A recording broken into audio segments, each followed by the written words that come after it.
Hello दोस्तों, कैसे हैं आप सब लोग। उम्मीद करता हूं काफ़ी अच्छे होंगे। और दोस्तों अगर मेरी बात करें तो मेरी तबीयत आज अच्छी नहीं है, क्योंकि मुझे हल्का सा फीवर है और थोड़ा सा जुकाम भी है। आवाज़ से आपको मालूम चल ही रहा होगा। खैर कोई दिक्कत वाली बात नहीं है, हमारे वीडियोस जो है कंटिन्यूसली आएंगे, तो आपको चिंता करने की जरूरत नहीं है। और दोस्तों अगर बात करें वेदांता शेयर की, तो आज वेदांता शेयर के अंदर बहुत ही पॉजिटिव और बहुत ही बढ़िया न्यूज़ आई है। और ये न्यूज़ जो है मैं आपको 3-4 महीने पहले भी दे चुका हूं। तब क्या है कि डील फिक्स नहीं हुई थी, और मैंने कहा भी था कि जैसे ही डील फिक्स होगी तो मैं आपको जानकारी दे दूंगा। और कल जो है डील फिक्स हो गई है। तो डील क्या है, किसके साथ डील हुई है, तो सारी जानकारी जो है हम इस वीडियो के अंदर लेंगे। तो दोस्तों अगर आपको याद हो तो वेदांता ने 3-4 महीने पहले अनाउंसमेंट किया था कि वो सेमीकंडक्टर की जो मैन्युफैक्चरिंग यूनिट है इंडिया के अंदर लगाने वाले हैं। ताइवान की कंपनी फॉक्सकॉन के साथ मिलकर लगाने वाले थे, पर जगह और डील वगैरह फिक्स नहीं हुई थी। पर कल मतलब 13 सितंबर को शाम को लगभग ये डील जो है फिक्स हो गई है। इंडिया की कंपनी वेदांता और ताइवान की leading electronics manufacturing company Foxconn के साथ ये डील हुई है गुजरात में सेमीकंडक्टर और डिस्प्ले फैब्रिकेशन का प्लांट लगाने के लिए। तो इन्होंने गुजरात सरकार के साथ एमओयू पर साइन किए हैं। एमओयू मतलब मेमोरेंडम ऑफ अंडरस्टैंडिंग। मतलब जो सेमीकंडक्टर की मैन्युफैक्चरिंग फैक्ट्री है वो अब गुजरात के अंदर लगेगी, और इसका चांस है कि अहमदाबाद के डिस्ट्रिक्ट के अंदर लग सकती है, जिसके अंदर वेदांता और फॉक्सकॉन मिलकर 1.54 लाख करोड़ रुपए इन्वेस्टमेंट करेंगे। और गवर्नमेंट भी इनको 76,000 करोड़ रुपए की मदद करेगी पीएलआई स्कीम के थ्रू। ये पहले ही अनाउंसमेंट हो चुका था जब क्या है कि बजट आया था। तो इससे क्या है कि गवर्नमेंट भी इसको बढ़ावा देगी। ज्वाइंट वेंचर के अंदर क्या है कि 60% की वेदांता की हिस्सेदारी और 40% की है फॉक्सकॉन की हिस्सेदारी। तो ये जो ज्वाइंट वेंचर है इसके अंदर गुजरात और महाराष्ट्र के बीच में टक्कर थी कि कहां मैन्युफैक्चरिंग फैसिलिटी खुलेगी, तो उसके अंदर गुजरात को इसका फायदा मिल गया है। और इस मैन्युफैक्चरिंग फैसिलिटी को कंप्लीट होने में करीबन 2 साल लग सकते हैं। अब आप सोच रहे हैं कि इससे क्या फायदा होगा और ये सेमीकंडक्टर क्या होता है, तो मैं आपको बता देता हूं। तो देखिए, आपने कई स्मार्टफोन या इलेक्ट्रॉनिक्स की काफी सारी जो चीजें होती है, टीवी है वगैरह है, वहां पर आपने एक ग्रीन कलर की एक चिप देखी होगी। इसको ही सेमीकंडक्टर चिप बोलते हैं। तो ये कोई भी इलेक्ट्रॉनिक डिवाइस जो होती है उसके अंदर इसकी जरूरत पड़ती है। और पूरे वर्ल्ड के अंदर जो सेमीकंडक्टर की चिप मैन्युफैक्चर करता है उसके अंदर नंबर 1 है ताइवान 63% के साथ। ताइवान के अंदर भी TSMC नाम से एक कंपनी है, वो 54% के साथ पूरे वर्ल्ड के अंदर नंबर 1 कंपनी है। सेकंड नंबर पर आती है सैमसंग 17% के साथ, जो साउथ कोरिया की कंपनी है। इसके अलावा यूएस है, चाइना, इजराइल वगैरह भी कंट्रीज शामिल है सेमीकंडक्टर की मैन्युफैक्चरिंग के अंदर। और अब क्या है कि वेदांता ने अनाउंसमेंट किया है, तो 2 साल बाद हम भी इंडिया के अंदर सेमीकंडक्टर मैन्युफैक्चर होते देख सकते हैं। सेमीकंडक्टर को अगर हिंदी में देखें तो हिंदी में कहते हैं अर्धचालक। और अभी आपने देखा होगा कि ताइवान में प्रोडक्शन कम हो रहा था सेमीकंडक्टर चिप का। इस कारण क्या है कि कार वगैरह जो हम ऑर्डर कर रहे थे, कार के अंदर भी देरी हो रही थी। कार के अंदर जो अभी बुकिंग चल रही है उसका कारण भी सेमीकंडक्टर चिप की कमी है। कार में जो भी इलेक्ट्रॉनिक सिस्टम वगैरह लगते हैं उसके अंदर चिप्स वगैरह चाहिए होती है। तो अब क्या है कि इंडिया में लगेगी तो इंडिया को इसका बेनिफिट तो जरूर मिलेगा। और इसके कारण क्या है कि 1 लाख लोगों को रोजगार भी मिलेगा, और छोटी मोटी जो MSME कंपनीज हैं उनको भी फायदा मिलने वाला है। और इससे ऑब्वियसली वेदांता के शेयर को भी फायदा मिल सकता है। और आज क्या है, कल न्यूज आई थी, उसके बाद आज शेयर के अंदर थोड़ी तेजी भी देखने को मिली है। पर देखिए दोस्तों, मैं इसके अंदर आपको बाय और सेल करने की सलाह नहीं दे रहा हूं। सिर्फ ये न्यूज आई है वो मैं आपको बता रहा हूं। डिसीजन आपको लेना है कि आपको क्या करना है। और दोस्तों इसका रिव्यू भी मैं करके आपको बता देता हूं, मतलब सारी आपको पॉजिटिव नेगेटिव सारे पॉइंट्स बता देता हूं। इससे क्या है कि आपको डिसीजन लेने में आसानी होगी कि इस शेयर को खरीदना है या नहीं खरीदना है। और देखिए दोस्तों, वेदांता शेयर जो है डिविडेंड भी काफी अच्छा देता है, और मैंने पहले भी डिविडेंड के लिए इसको आपको सजेस्ट कर चुका हूं। तो वेदांता कंपनी जो है मेटल और माइनिंग सेक्टर के अंदर है।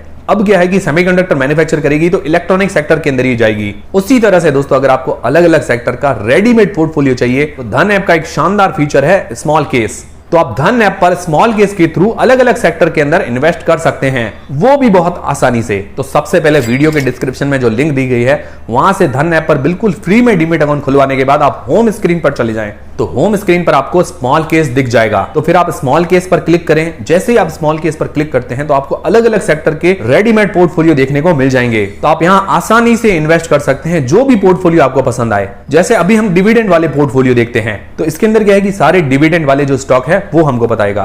अब जैसे ही क्लिक करते हैं तो पूरी डिटेल्स हमें दिखा रहा है, स्टॉक लिस्ट वगैरह। फिर हम क्या है कि इन्वेस्ट नाउ पर क्लिक करते हैं, तो अब हमें मंथली SIP या वन टाइम इन्वेस्टमेंट का ऑप्शन दिखाएगा। तो आप चाहे तो SIP भी कर सकते हैं या वन टाइम इन्वेस्टमेंट भी कर सकते हैं स्मॉल केस के साथ। तो है ना बहुत आसान। तो धन ऐप पर बहुत ही आसानी के साथ इन्वेस्ट करके आप अपनी स्मॉल केस की जर्नी की शुरुआत कर सकते हैं। धन ऐप की लिंक आपको डिस्क्रिप्शन के अंदर मिल जाएगी।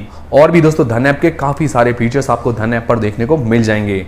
अब दोस्तों वेदांता के शेयर का एनालिसिस हम कर देते हैं। तो सबसे पहले इसका प्राइस चार्ट हम देखते हैं। तो अगर 1 साल का प्राइस चार्ट निकालते हैं, अभी मैंने क्या है कि जब वीडियो बना रहा हूं तब क्या है कि इसकी जो भाव है 292 रुपए के आसपास, हो सकता है बाद में अपर सर्किट भी लग जाए। एक ईयर के अंदर ये हाई गया है 440 रुपए पर, लोएस्ट गया है 206 रुपए पर। और ये शेयर जो मैं आपको काफी बार बता चुका हूं, जब डिविडेंड वाले स्टॉक्स पर वीडियो बनाया था तब मैं शेयर जो है काफी बार आपको बता चुका हूं। तो दोस्तों इस कंपनी का जो काम है मेटल और माइनिंग का काम है। अब ये कंपनी जो है इलेक्ट्रॉनिक सेक्टर के अंदर जारी है। अब देखो, जब तक फैक्ट्री ना लगे तब तक तो श्योर कुछ नहीं कह सकते हैं। डील क्या होती है कि कभी कभार पॉलिटिकल रीजन के कारण कैंसिल भी हो जाती है, तो थोड़ा बहुत रिस्क तो है।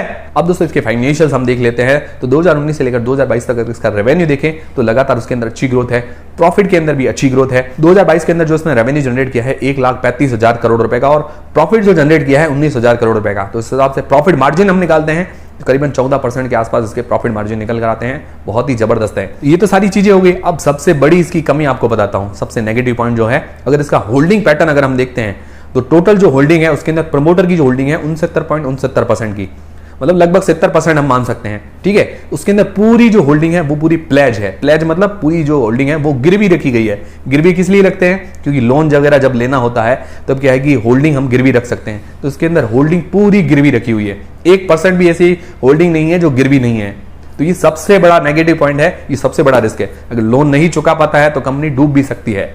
हालांकि थोड़ी बड़ी कंपनी है तो चांस ऐसा कम है, और बाकी एफआईआईज, म्यूचुअल फंड और रिटेलर्स की होल्डिंग भी ठीक है। तो अगर माने तो इसका मार्केट कैप करीब करीब 1 लाख करोड़ रुपए के आसपास का है, जिसके अंदर 70% प्रमोटर की होल्डिंग है और वो सारी की सारी प्लेज मतलब गिरवी है। और अब देखो, सेमीकंडक्टर इंडस्ट्री के अंदर अगर इन्वेस्टमेंट होगा तो वो भी लोन लेकर ही होगा, तो ये बहुत बड़ा नेगेटिव फैक्टर है। इस चीज को आप ध्यान में रखिएगा। मैं ये नहीं कह रहा हूं कि शेयर को नहीं लेना है, लेना ना लेना आपका डिसीजन है। मैं सारे आपको पॉजिटिव और नेगेटिव पॉइंट दोनों ही बता रहा हूं। फिर दोस्तों अगर इसका प्राइस टू अर्निंग रेशियो देखें तो 5.71 का है, और इसका इंडस्ट्री का पी देखें तो 12.5 का है। तो अपने इंडस्ट्री के जो शेयर है उनसे ये शेयर जो है काफी सस्ता चल रहा है, ये पॉजिटिव पॉइंट है। फिर दोस्तों अगर इसकी आरओई मतलब रिटर्न ऑन इक्विटी देखें तो 30% की है। आरओसी मतलब रिटर्न ऑन कैपिटल एम्प्लॉयड है 32% का। 15% से ऊपर होता है वो कंपनियां अच्छी मानी जाती है, इसका 30% से ऊपर का है। फिर दोस्तों सबसे मेन पॉजिटिव बात इसकी क्या लगती है मुझे, वो डिविडेंड सबसे बढ़िया देती है। वेदांता का डिविडेंड यील्ड है 17% का, बहुत जबरदस्त डिविडेंड देती है ये। तो दोस्तों ये सारे नेगेटिव और पॉजिटिव पॉइंट मैंने आपको बता दिए। अगर सब कुछ सही रहता है, सेमीकंडक्टर की फैक्ट्री लग जाती है, तो वेदांता शेयर के अंदर बहुत अच्छी ग्रोथ देखने को मिल सकती है। और सब कुछ सही नहीं रहता है, कुछ प्रॉब्लम हो जाती है, तो थोड़ा बहुत हमें नुकसान भी देखने को मिल सकता है। तो दोस्तों ये सारे नेगेटिव और पॉजिटिव पॉइंट मैंने आपको बता दिए। अभी सारे नेगेटिव और पॉजिटिव पॉइंट जान के आप लोग क्या करने वाले हैं? क्या आप इस शेयर के अंदर इन्वेस्ट करने वाले हैं या नहीं करने वाले हैं? और आगे क्या होगा, ये सेमीकंडक्टर की फैक्ट्री लगेगी या नहीं लगेगी? मुझे कमेंट करके जरूर बताइएगा आपकी राय। और अगर मेरी बात करें तो मेरे पास पहले से ही थोड़े बहुत इसके शेयर है, ज्यादा शेयर नहीं है, थोड़े बहुत ही है। तो ठीक है, सारी चीजें क्लियर कर दी मैंने आपको। तो दोस्तों उम्मीद करता हूं हमारा वीडियो, हमारी जानकारी अगर आपको पसंद आई है तो वीडियो को लाइक जरूर करें, और दोस्तों चैनल को सब्सक्राइब कर लें। ऐसे और भी जानकारी रिलेटेड वीडियोस हमारे चैनल पर आपको मिलते रहेंगे। मिलते हैं दोस्तों नेक्स्ट वीडियोस के अंदर। और धन ऐप स्मॉल केस की लिंक आपको डिस्क्रिप्शन के अंदर मिल जाएगी। और दोस्तों शेयर मार्केट ऐसा है जहां पर भी आप इन्वेस्ट करें रिस्क तो रहता ही है, ठीक है।